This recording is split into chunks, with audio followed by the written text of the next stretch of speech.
First question বলবে জিওগ্রাফির প্রথম অধ্যায় আকাশ ভরা সূর্য তারা থেকে। বিজ্ঞানের সবচেয়ে পুরনো চর্চা কি? জ্যোতির্বিজ্ঞান। সৌরজগতের সম্পর্কিত আলোচনা করা হয় কোন বিজ্ঞানে? জ্যোতির্বিজ্ঞানে। প্রায় 1.5 কোটি বছর আগে মহাবিস্ফোরণের ফলে বিশ্ব ব্রহ্মাণ্ড সৃষ্টি হয়। 1400 কোটি বছর আগে। দিনের বেলা সূর্য আর রাতের আকাশে চাঁদ সহ অসংখ্য আলোকবিন্দুকে ড্যাশ বলে? নীহারিকা, জ্যোতিষ্ক, গ্রহাণু না গ্রহাণুপুঞ্জ? জ্যোতিষ্ক। তারা বা নক্ষত্রের জন্ম হয় কি দেখে? নীহারিকা থেকে। আকাশ নিয়ে যারা গবেষণা করে তাদেরকে কি বলে? জ্যোতির্বিজ্ঞানী। লক্ষ লক্ষ নক্ষত্র নিয়ে তৈরি হয় এক একটি গ্রহাণুপুঞ্জ, ছায়াপথ, নক্ষত্রমণ্ডল না ধূমকেতু? ছায়াপথ।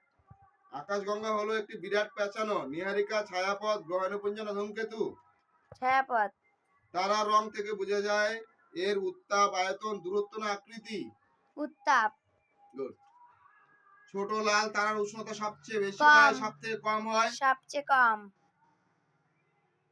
যে তারার উষ্ণতা ও উজ্জ্বলতা সবথেকে বেশি তা হলো নীল, সাদা। সাদা। সাদা। আলোর গতিবেগ 1 সেকেন্ডে প্রায় 30 লক্ষ কিমি।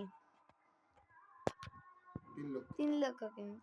সূর্যের পরে এই ছাড়া আমাদের সবচেয়ে কাছের নক্ষত্র হলো প্রক্সিমা সেন্টাউরি। কালপুরুষ হলো এক ধরনের সৌরমণ্ডল, নক্ষত্রপুঞ্জ, ছায়াপথ না বকমণ্ডল? নক্ষত্রপুঞ্জ। তাহলে উত্তর আকাশে 7টি উজ্জ্বল তারাকে একত্রে কি বলা হয়? সপ্তর্ষিমণ্ডল। রাতের আকাশে দৃশ্যমান অসংখ্য ঝিকমিক আলোকবিন্দু আসলে গ্রহ, তারা, উপগ্রহ না ধূমকেতু? এক একটি তারার ঝাঁককে বলে নক্ষত্রমণ্ডল, ছায়াপথ না নীহারিকা? নক্ষত্রমণ্ডল।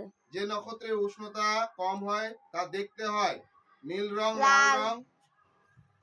শক্তিশালী টেলিস্কোপ যন্ত্রের মাধ্যমে 100 কোটি, 200 কোটি না 300 কোটি না 400 কোটি আলোকবর্ষ পর্যন্ত তারাতে দেখা যায়? 200 কোটি। 200 কোটি। Good girl. Next question. মহাবিশ্বের সৃষ্টির সময় যে অসংখ্য ধূলিকণা বা গ্যাসের মহাজাগতিক মেঘ তৈরি হয় তা হলো কি? নীহারিকা। তারাদের সৃষ্টি হয় ড্যাশ ড্যাশ থেকে? নীহারিকা থেকে। মহাকাশে অসংখ্য আলোর বিন্দুকে এক কথায় বলা হয় ড্যাশ? কি বলা হয়? জ্যোতিষ্ক। ছায়াপথ হলো একটি ড্যাশের নাম? ছায়াপথ হলো একটি নীহারিকার নাম, নক্ষত্রের নাম, পুঞ্জ। মহাবিশ্বের দূরত্ব মাপা হয় ড্যাশ এককের সাহায্যে? আলোকবর্ষ। আলোকবর্ষ। গুড। তুমি সন্ধ্যাবেলা খোলা আকাশের দিকে তাকালে কি দেখতে পাবে? তারা। তারা। মহাকাশের অসংখ্য আলোকবিন্দুকে এক কথায় কি বলা হয়? জ্যোতিষ্ক। পৃথিবী কোন ছায়াপথে অবস্থিত? আকাশগঙ্গা। সূর্য যে ছায়াপথে অবস্থিত তার নাম কি? আকাশগঙ্গা। সূর্যের পরে আমাদের সবচেয়ে কাছের তারা কোনটি? Proxima Centauri. গুড। আলোর গতিবেগ প্রতি সেকেন্ডে কত?